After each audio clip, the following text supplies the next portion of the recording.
Hi viewers, మనం వచ్చేసి Telangana government 3వ తరగతి తెలంగాణ రాష్ట్ర చిహ్నాల గురించి మనం తెలుసుకోబోతున్నాము.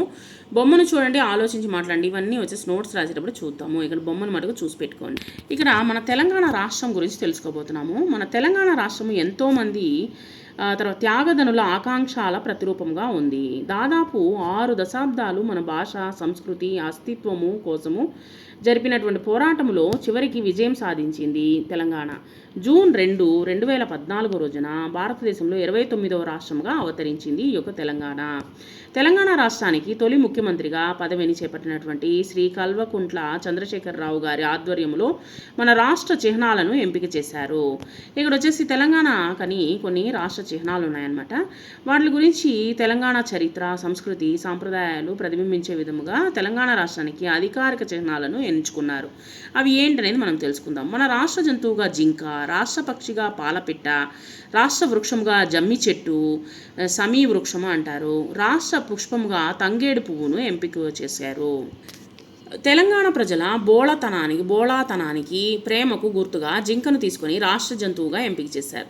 అంతేకాకుండా అడవుల్లో నివసించే జింకలు అంతరించిపోతున్న సందర్భంగా పర్యావరణాన్ని దృష్టిలో పెట్టుకొని జింకను రాష్ట్ర జంతువుగా ఎంపిక చేయడం జరిగింది. తెలంగాణ యొక్క రాష్ట్ర జంతువు వచ్చేసి జింక. పాలపిట్ట తెలంగాణ సంస్కృతిలో ఒక భాగం. ఎందుకంటే దసరా పండుగల రోజు తెలంగాణ ప్రజలు ఊరి పొలిమేరు దాటి వెళ్ళడము ఒక ఆనవాయితీ. వెళ్ళిన తర్వాత అలా వెళ్ళిన ప్రజలు ఆకాశంలో స్వేచ్ఛగా తిరిగేటువంటి పాలపిట్టలను చూడడము ఒక రివాజ్ అనమాట, ఒక అలవాటు. పాలపిట్టను దర్శనం చేసుకుంటే పాపాలు తొలగిపోతాయనేటువంటి నమ్మకం కూడా ఉందన్నమాట. కాబట్టి స్వేచ్ఛకు చిహ్నంగా పాలపిట్టను రాష్ట్ర పక్షిగా ఎంపిక చేయడం జరిగిందనమాట. కాబట్టి వీటిల్లో మనము ఇక్కడ వచ్చేసి రాష్ట్ర పక్షిగా మనము పాలపిట్టను ఎంపిక చేసుకున్నాము. తర్వాత వచ్చేసి జంతువు వచ్చేసి జింక.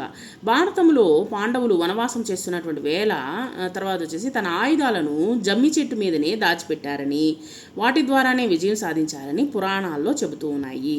కాబట్టి ఆ యొక్క జమ్మి చెట్టుని ఎంచుకోవడం జరిగింది. వృక్షం వచ్చేసి జమ్మి చెట్టుని ఎంచుకోవడం జరిగింది. తర్వాత తెలంగాణలో అతిపెద్ద పండుగ దసరా పండుగ. ఆ రోజు పాలపిట్టను చూడడానికి ఊరి పొలిమేర దాటి పాలపిట్టలను చూసి ప్రజలు జమ్మి చెట్టును పూజించి దాన్ని తీసుకొని మిత్రులకు ఇచ్చి అలాయి బలాయి తీసుకుంటూ ఉంటారనమాట. అంటే తీసుకోవడం జరుగుతుంది.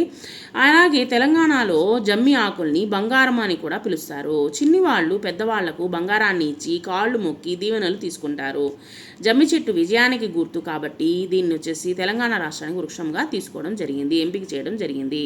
సో తెలంగాణ రాష్ట్రంలో వచ్చేసి ముఖ్యమైనటువంటి బతుకమ్మ పండుగను జరుపుకుంటారు. కాబట్టి బతుకమ్మ సిగలోన తంగేడు పువ్వు బతుకంతా బంగారమై నవ్వు అంటూ తంగేడు పువ్వుని తీసుకోవడం జరిగింది పుష్పముగా. బతుకమ్మకు బంగారము రంగుల్ని అద్దేటువంటి తంగేడు పువ్వు వచ్చేసి తాంబాళంగా తంగేడు పూలు లేనిదే బతుకమ్మ అనేటువంటి తయారు కాదు అనమాట.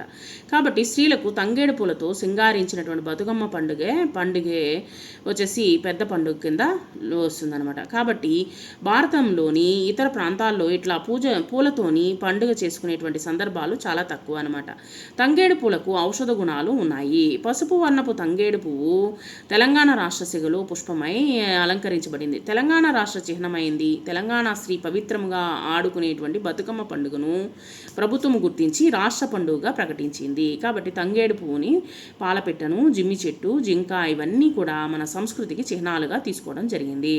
తెలంగాణ ప్రజలు మనసుకు అద్దం పట్టేవి. మన తెలంగాణ రాష్ట్రానికి మనకు సంబంధించినటువంటి వాటిని అధికారికంగా రాష్ట్ర చిహ్నాలుగా ప్రభుత్వము ఎంపిక చేయడము అందరికీ ఎంతో సంతోషాన్ని ఇచ్చిందంటే వాళ్ళకి ఆ యొక్క సంస్కృతికి సంబంధించినటువంటి వాటిని తీసుకోవడం వలన ఆ యొక్క తెలంగాణ ప్రజలకు కూడా సంతోషాన్ని కలిగించాయన్నమాట.